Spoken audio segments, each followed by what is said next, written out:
কাল দ্বিতীয় one day series বাঁচাতে জয়ের বিকল্প নেই টাইগারদের। ব্যাটারদের দায়িত্ব নেওয়ার কথা বলেছেন পেসার শরীফুল ইসলাম। অন্যদিকে প্রতিকূল কন্ডিশনে প্রথম ম্যাচে আত্মবিশ্বাসী নিউজিল্যান্ড।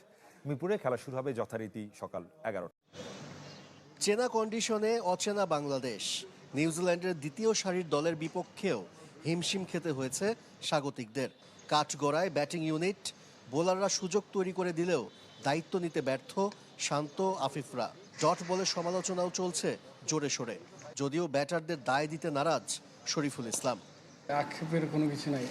যদি ধরেন আমরা হেরে যাই, আমাদেরও খারাপ লাগে, ব্যাটসম্যানদেরও খারাপ লাগে। সো এখানে আমরা যদি আরেকটু ভালো বোলিং করতাম হয়তো তাদের জন্য ইজি হতো। সো মনে করবো যে ইনশাল্লাহ নেক্সট ম্যাচে ব্যাটসম্যানরা খুব ভালো করবে। মিরপুরের উইকেটও প্রশ্নবিদ্ধ। পাকিস্তানের বিপক্ষে স্পোর্টিং উইকেট ছিল, এবার অসমান বাউন্স ব্যাটারদের আত্মবিশ্বাস কেড়ে নিচ্ছে।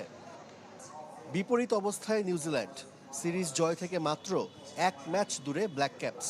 তবে কম অভিজ্ঞতা নিয়ে বৈরী কন্ডিশনে বাংলাদেশকে চাপে ফেলার মধ্যে আত্মতৃপ্তি খুঁজে পাচ্ছে সফরকারীরা।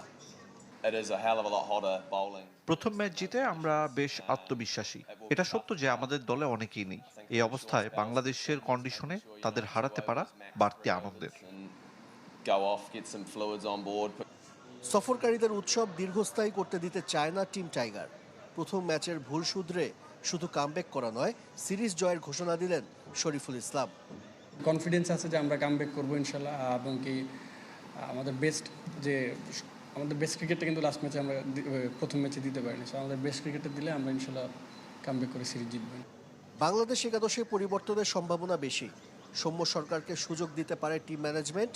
মাহিদুল অঙ্কনও আছে আলোচনায়। পেস ইউনিটেও বদল আসতে পারে, কারণ সিরিজ বাঁচানোর ম্যাচের আগে শতভাগ ফিট মোস্তাফিজুর রহমান।